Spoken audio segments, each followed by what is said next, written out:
Assalamualaikum warahmatullahi wabarakatuh. Terima kasih sudah kembali klik video ini. Masih tetap bersama saya. Kali ini kita akan sama-sama belajar tentang apa itu tayamum. Bagaimana videonya? Selamat menyaksikan.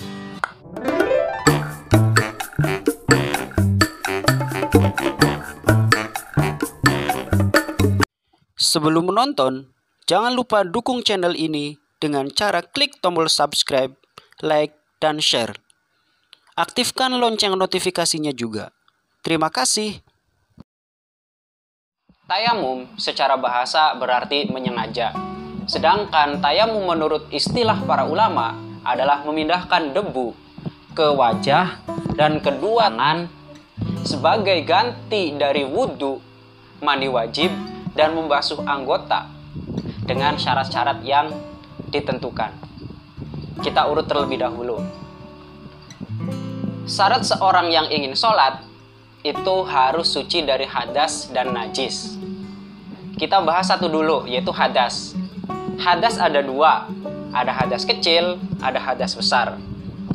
Di mana keduanya ini bisa disucikan dengan dua cara. Bisa menggunakan air, bisa menggunakan debu. Jika menggunakan air untuk menghilangkan hadas kecil namanya wudhu.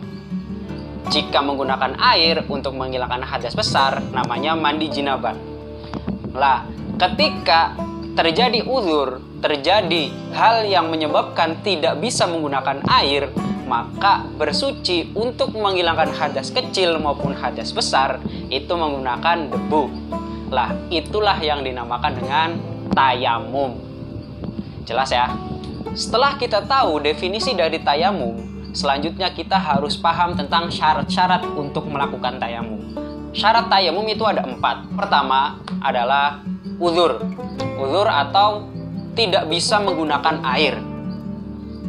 Ada berbagai macam sebab kita tidak bisa menggunakan air.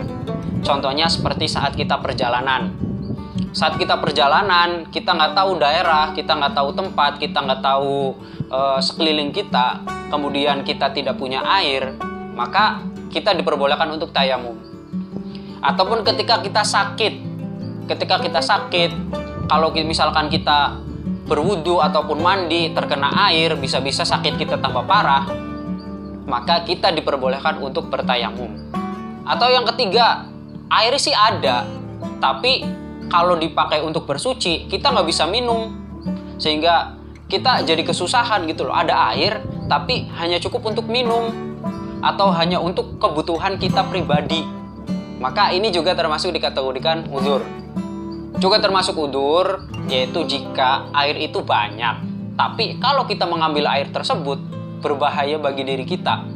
Baik berbahaya secara jiwa ataupun badan, ataupun berbahaya secara harta.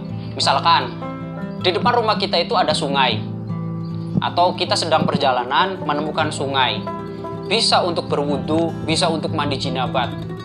Tetapi di sungai tersebut ada buaya, yang kalau kita mendekat ke air tersebut, bisa-bisa kita digigit, bisa-bisa kita dimakan, bisa-bisa kita jadi sarapan pagi buat mereka. Lah, itu termasuk uzur karena berbahaya bagi kita. Juga termasuk uzur, yaitu apabila kita takut harta benda kita itu hilang. Seperti contoh, misalkan jika kita tinggalkan rumah kita, kemungkinan rumah kita akan dimasuki oleh pencuri ataupun perampok. Sehingga ketika kita keluar, kita takut harta benda kita itu diambil oleh para perampok. Sehingga tetap kita jaga supaya tidak hilang. Nah, itu juga termasuk uzur. Kemudian syarat yang kedua dari tayamum adalah sudah masuk waktu sholat. Jika belum masuk waktu sholat, maka tayamumnya itu tidak dihukumi sah. Karena apa? Karena tayamum ini adalah toharoh atau cara bersuci darurat.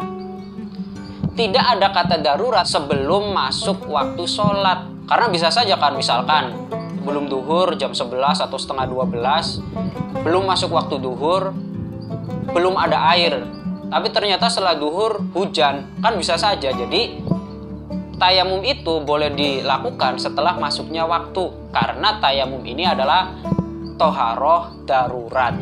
Darurat karena tidak ada air atau adanya uzur. seperti itu.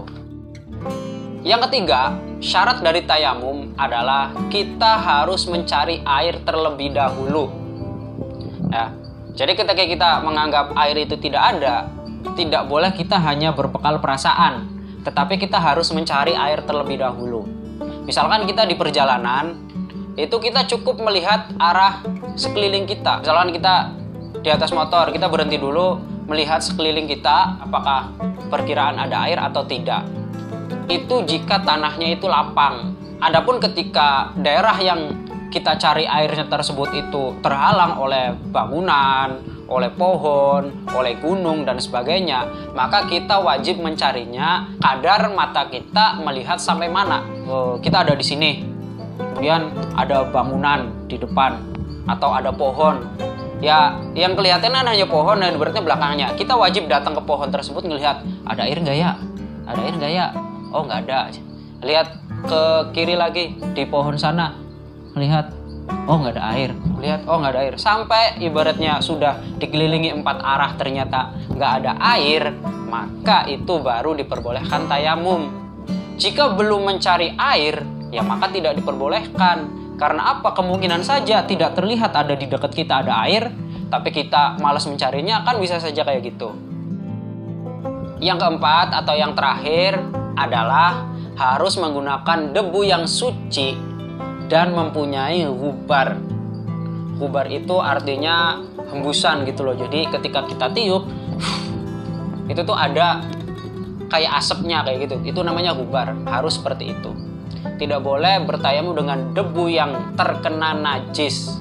Misalkan debu di depan rumah kita itu tuh banyak kotoran ayam, banyak kotoran kucing dan sebagainya. Itu tidak diperbolehkan karena itu termasuk debu yang tidak suci. Kemudian tidak boleh bertayamum dengan debu yang bercampur dengan pasir. Jika pasir itu menghalangi debu untuk sampai ke wajah dan ke tangan. Dalam artian pasirnya itu menutupi gitu loh. Jadi harus lebih banyakkan debunya supaya debunya itu sampai pada wajah dan pada tangan. Dan tidak boleh bertayamum dengan debu yang mustakmal. Maksudnya debu mustakmal adalah debu yang sudah terpakai. Misalkan di depan ini debu, saya tempelkan. Wa itu tayamum al-istibahati sholatil fardhi fardulillahi ta'ala. Itu kan. Debu yang ada di tangan kita yang sudah dipakai ke muka, ini adalah mustakmal.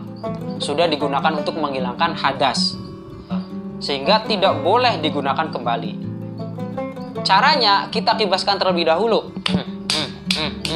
sampai bersih, baru kita tempelkan lagi pada debu yang mau kita gunakan untuk bertayamum.